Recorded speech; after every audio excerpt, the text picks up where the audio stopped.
So hello everyone, welcome back to my channel. तो friends, आज हम बनाएंगे बटर स्कॉच आइसक्रीम। इस आइसक्रीम को मैं दूध से बनाने वाली हूँ। ये और इस आइसक्रीम के लिए हम क्रीम का यूज नहीं करेंगे, लेकिन खाने में बहुत ही ज्यादा टेस्टी लगती है ये। तो चलिए फ्रेंड्स, इसे बनाकर तैयार कर लेते हैं। इसके लिए सबसे पहले एक कढ़ाई या कोई बर्तन ले लेंगे और उसमें डाल देंगे दूध। तो मैं इसके लिए ले रही हूँ 1 लीटर फुल क्रीम दूध। और दूध को डालने के बाद हम पहले इसमें से 1/4 कप दूध निकाल लेंगे। तो मैं कप से यहाँ पर दूध निकाल रही हूँ, ये देखिए। और निकाल के इसको हम साइड में रख देंगे और अब दूध में उबाल आने देंगे। तो जब तक दूध में उबाल आ रहा है तब तक हम इस बाउल के अंदर डाल देंगे कस्टर्ड पाउडर। तो मैं इसमें वनीला फ्लेवर का कस्टर्ड पाउडर डाल रही हूँ। इसमें हम 3 छोटे चम्मच कस्टर्ड पाउडर डालेंगे और अब हम डाल देंगे इसके अंदर दूध। ये देखिए, 3 चम्मच मैंने कस्टर्ड पाउडर ले लिया है और जो 1/4 कप दूध हमने बचाया था वो इसके अंदर हम डाल देंगे। दूध को हमने इसलिए अलग से निकाल के रखा था क्योंकि जब भी कस्टर्ड पाउडर के अंदर दूध मिक्स करें तो वो दूध ठंडा होना चाहिए या फिर नॉर्मल रूम टेम्परेचर पर होना चाहिए। अगर गर्म दूध डालेंगे तो इसके अंदर गुठलियां पड़ जाती हैं। तो हमारा ये कस्टर्ड का मिक्सचर रेडी हो गया है और इधर जो हमने दूध बनने के लिए रखा था उसमें भी उबाल आ चुका है। जब दूध में उबाल आ जाए तो हम इसे 2 से 3 मिनट के लिए इस तरह से चला लेंगे। तो मैंने इस दूध को 2 से 3 मिनट के लिए यहाँ पर चला लिया है और अब हम इसके अंदर डाल देंगे चीनी। तो मैं इसमें डाल रही हूँ 6 बड़े चम्मच चीनी। अगर आप कप के नाप से लेते हैं तो आधा कप चीनी ले लीजिए। और चीनी डालने के बाद इसे अब हम लगातार चलाते हुए 5 से 6 मिनट के लिए पका लेंगे। बहुत ज़्यादा भी हमें दूध को गाढ़ा नहीं करना है, बस हम इसे 5 से 6 मिनट के लिए लगातार चलाते हुए पकाएंगे। तो इससे क्या होगा कि ये हल्का गाढ़ा हो जाएगा। चलाते वक्त हम किनारों से भी क्रीम जो है वो अच्छे से निकालते जाएंगे। तो मैंने 5 से 6 मिनट के लिए इसे चला लिया है।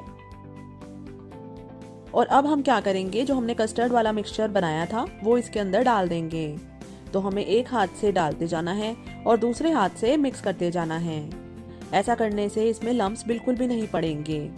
और कस्टर्ड डालने के बाद भी हम इसे 3 से 4 मिनट के लिए चला लेंगे, या तब तक चलाएंगे जब तक कि दूध हमारा हल्का गाढ़ा ना हो जाए। क्योंकि जब हम इसमें कस्टर्ड का मिक्सचर मिक्स करते हैं ना, तो दूध बहुत ही जल्दी गाढ़ा होना शुरू हो जाता है। अब हम इसको लगातार चलाते हुए थोड़ी देर के लिए दूध को गाढ़ा होने तक, अच्छे से बढ़िया गाढ़ा होने तक पकाएंगे। तो यहाँ पर दूध मेरे को अब थोड़ा सा गाढ़ा होता हुआ नजर आ रहा है। तो लास्ट में मैं इसमें डाल दूंगी एसेंस। तो मैं इसमें डाल रही हूँ butterscotch essence. Butterscotch essence भी वनीला एसेंस की तरह ही मार्केट में मिल जाता है फ्रेंड्स, और ये भी बहुत ही कम प्राइस में मिल जाता है। ये देखिए, ये जो मैंने बटर स्कॉच एसेंस लिया है ये 29 रुपए का ही है और ये एसेंस को डालने से आइसक्रीम में बहुत ही अच्छा फ्लेवर आएगा। लेकिन अगर आपके पास ना भी ये हो तो आप वनीला एसेंस भी इसकी जगह डाल सकते हैं। तो मैं इसमें 1 छोटा चम्मच बटर स्कॉच एसेंस डाल रही हूँ। एसेंस डालने के बाद इसे अच्छे से हम चला लेंगे। तो मैंने बटर स्कॉच एसेंस को इसके अंदर अच्छे से मिक्स कर दिया है और अब हम गैस को बंद कर देंगे और इसे ठंडा होने के लिए रख देंगे। तो मैंने इसे ठंडा होने के लिए रख दिया था और ये अब देखिए ठंडा होकर बिल्कुल गाढ़ा हो चुका है और पूरी तरीके से ठंडा भी हो चुका है। और जब ये पूरी तरीके से ठंडा हो गया है तो अब हम इसके अंदर डालेंगे मलाई। तो मैंने ये दूध लिया है, आप देख सकते हैं दूध के अंदर काफी सारी मलाई है। तो इस मलाई को हम इस तरीके से चम्मच से निकाल लेंगे। तो मैं एक कटोरी के अंदर इस मलाई को निकाल लेती हूँ। अगर आपके पास घर पर मलाई ना होना तो आप फ्रेश क्रीम इसकी जगह डाल सकते हैं आइसक्रीम में। तो लगभग आधा कटोरी मलाई मैंने इस दूध से निकाल ली है। और अब हम लेंगे एक ब्लेंडर। तो ब्लेंडर के अंदर हम ये जो दूध वाला मिक्सचर है पहले इसको डालेंगे और फिर उसके बाद में हम ये वाला जो हमने मलाई ली थी ना, जो मलाई हमने दूध पे से निकाली है, उसको हम डाल देंगे इसी के अंदर।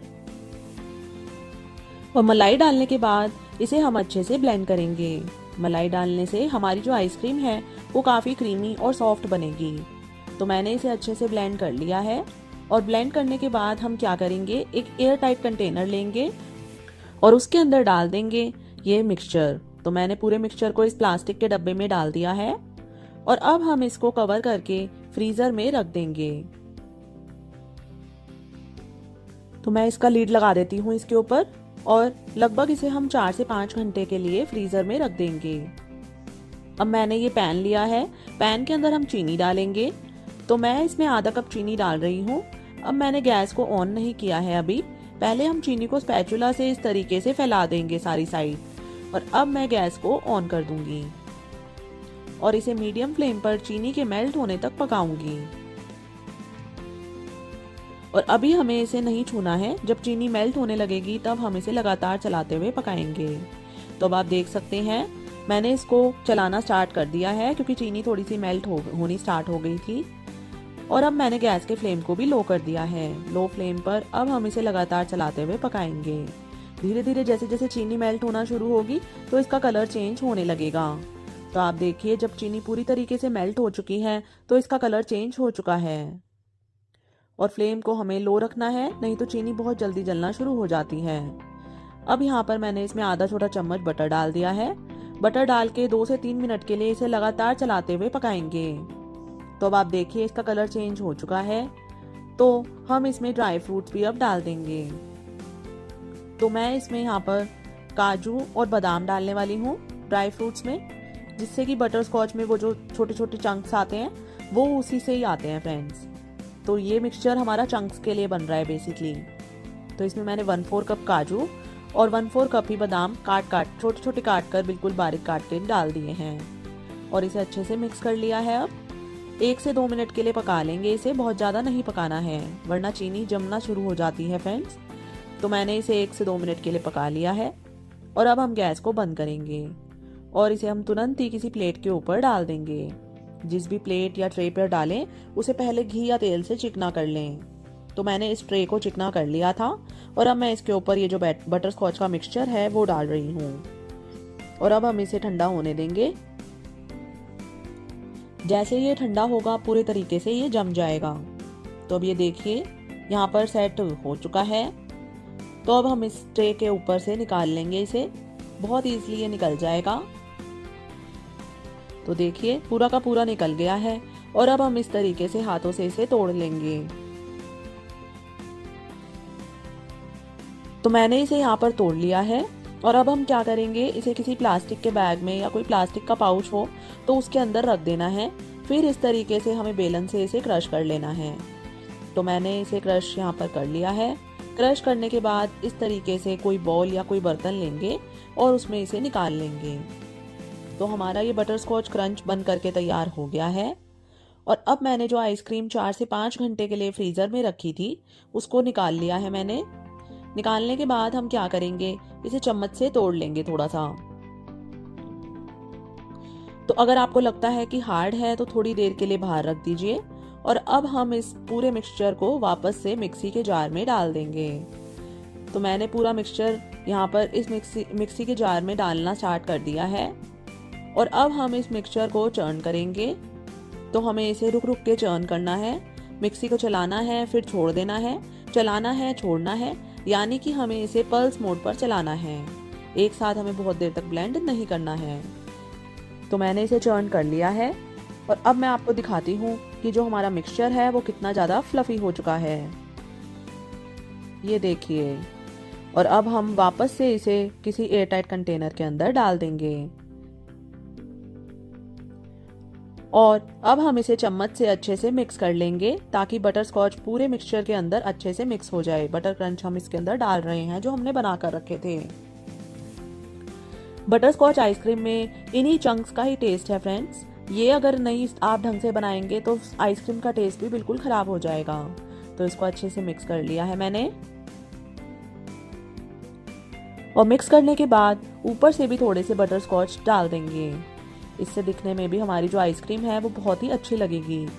और अब हम इसे कवर कर देंगे। तो मैं इसे एल्युमिनियम फॉइल से कवर कर रही हूँ। अगर आपके पास क्लिंग शीट हो तो आप उससे भी कवर कर सकते हैं। कवर करने से इसके ऊपर आइस क्रिस्टल्स जो होती हैं वो नहीं जमेंगे। और फिर इसे इस तरीके से ढक्कन बंद कर देंगे इसका और अब इसे फ्रीजर में रख देंगे कम से कम 8 से 10 घंटे के लिए, या इसको जमने तक इसे फ्रीजर में रख देंगे। तो मैंने इसे फ्रीजर से अब निकाल लिया है, ये देखिए। और फ्रीज़र से निकालने के बाद अगर आपको लगता है कि आइसक्रीम काफ़ी हार्ड है तो थोड़ी देर के लिए इसे फ्रिज में रख दीजिए, नीचे जो फ्रिज होता है। और उसके बाद इस तरीके से हम आइसक्रीम को स्कूप कर लेंगे स्कूपर से। तो हमारी बटर स्कॉच आइसक्रीम बनकर तैयार है फ्रेंड्स, और ये खाने में बहुत ही ज़्यादा यमी बनी है, मेरा यकीन कीजिए। एक बार इस रेसिपी को आप घर पर ज़रूर ट्राई करें, और अगर वीडियो पसंद आए तो प्लीज़ मेरी वीडियो को लाइक करें, मेरे चैनल को सब्सक्राइब करना ना भूलें फ्रेंड्स। मैं वीडियो बनाने के लिए बहुत ज़्यादा हार्ड वर्क लगता है फ्रेंड्स वीडियो बनाने के लिए, तो आप प्लीज़ मेरे चैनल को सपोर्ट करें। Bye bye friends and take care.